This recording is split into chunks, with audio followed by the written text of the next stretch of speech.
Oh, no sword. Oh, she actually pierced it a bit. Wow, okay. That plot's actually not just for show, also for use.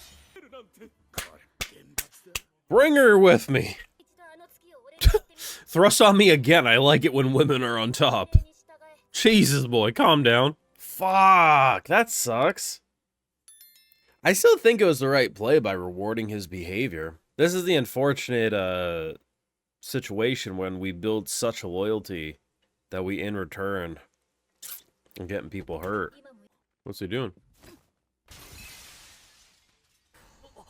Now you have the only one. There's someone out there that's so fucking offended. Like, you can't fucking disrespect the art like that. I get the message that he's going for. 6 years later. I feel like I'm close. I feel like he might have been 8 or something. What? He was 6?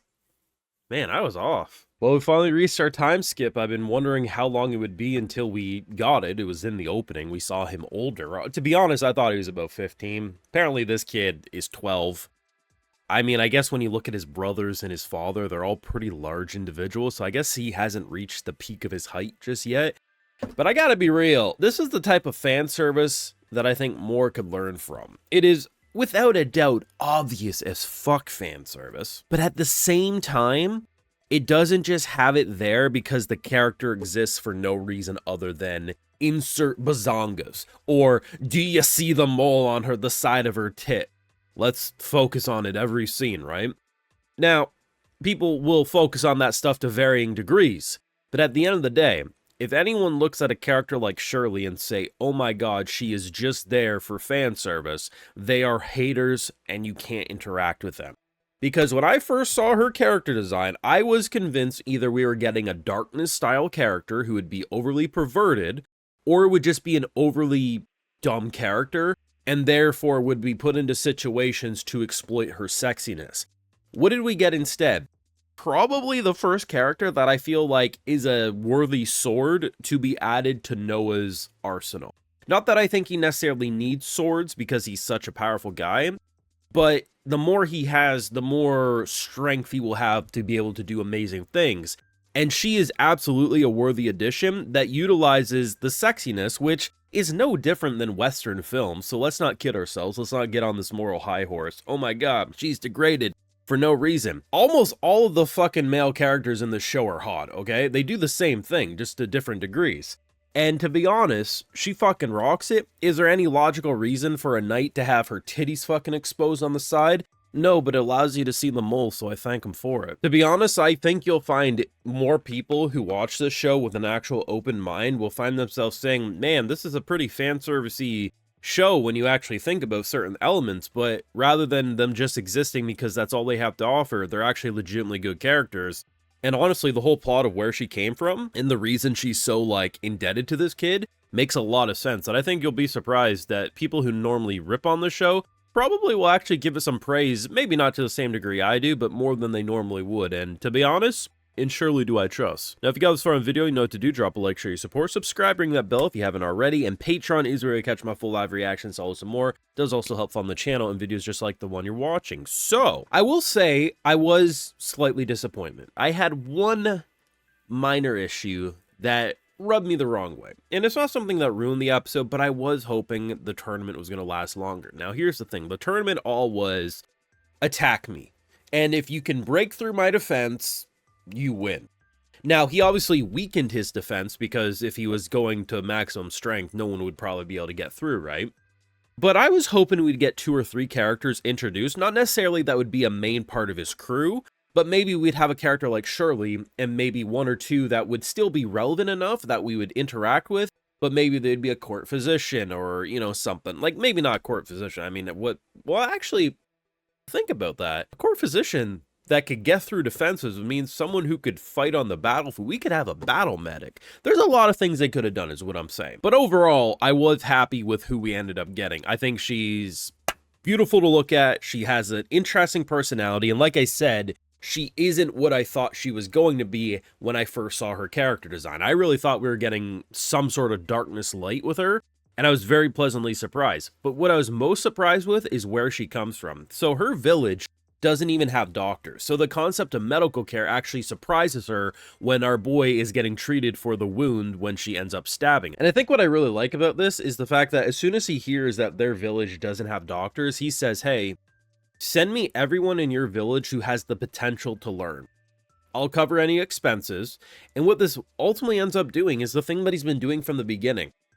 And I think it was last week I explained this, and I think the best way to represent Noah as a character, he does things for selfish reasons, but his selfish reasons end up benefiting everyone else who's just good. And it's like, yeah, it's like imagine doing something that you know is going to make you rich, but in return, you're benefiting the society around you. Like, that's the best way to explain it, rather than I'm getting rich and hoarding the wealth for myself, you know what I mean? So the idea of getting a whole village on his side because, well, you're going to be the reason healthcare exists in your local village, no longer will thoughts and prayers be your medical care, is going to boost his stats. It will further support the loyalty he has of the warrior in front of him and anyone else from that village, but most importantly, yeah, it will benefit his stats. He's such a clever character because he is, without a doubt, selfish. He does things that will benefit him, but he's selfish in an almost selfless way. It's weird. I don't think I've ever seen a character quite like him. I have in ways like, you know, it's like, you can think of even Lelouch and Code Geass, like a lot of times the shit he would do is like a manipulation, but it's like, this is even less manipulation than that. It just breaks my brain in a way. But I will say my favorite part of this whole episode was the statue scene. So we're trying to find Bro a thank you gift because, you know, what ends up happening is the dude who ends up giving us information that we already had learns that we basically paid him for nothing, so he ends up getting himself fucking tortured. We have to have the bro. It's a whole thing. Like, he learns a valuable lesson that maybe we explain what we're paying for up front and why we're just rewarding that honor, rather than making him find it out himself, because otherwise people are going to get themselves tortured to pay back kindness, and we don't want that. But I digress. So Bro comes in and says, I have the one of two. So there's two statues made by this artist that are glass, right? And Bro's like, oh, okay, I'll just smash it. He's like, I'm still paying for it. I'm not treating this guy like shit, but it's like, okay, if you're the one who has the other one, we'll bump your value up. Everything this kid fucking does is just so masterly done that I can't help but, like, say my king. He knows what he's doing. He's very effective at it. And while I'm sure some will call this disrespectful, and hell, even the artists themselves, but now there's a one of one. It is so valuable, and it in return makes Bro all the more like, I like my little bro, you know what I mean? They're doing some great shit here. At the end of the day, people treasure objects the most in this world, where he treasures people. And yes, he is using them to continue to boost his stats and become stronger and stronger, but he does nothing and will refuse to use people and put them in danger for no fucking reason. That's the biggest thing that separates him from probably every other noble in this world, because even people on his family side who are probably quite nice would probably be willing to stoop to much deeper and darker levels than he is. And to be honest, if that's what he was able to do at the age of 6, what is he going to be able to do at the age of 12? I mean, there is definitely some more flirtatious shit that was more 7th Prince oriented, like with the whole, like, maids being like, who can marry him? But unfortunately, this is a world where that type of shit's normal. I do think this will be more similar to something like Realist Hero, where, like, marriage and stuff will probably happen, or political, like, engagements, but I don't really get the impression he's ready to whore himself out at the age of 12, which is probably for the best, so it's not fucking weird. But overall, I still think this is in the running for my anime of the season. You can let me know your thoughts, so down below. Make sure you drop a like, share your support, subscribe, ring that bell, and Patreon is where I catch my full live reactions. Also, more like, hey, I love to give video shouts to my patrons because I make these videos possible. All right, so today we got Hermes, Francis Mondra, Neko Chibi, Miguel Frances, Arnett Bala, and we also have Kim Andre Olsen. So I appreciate the support. Please take care, and you'll have a good one.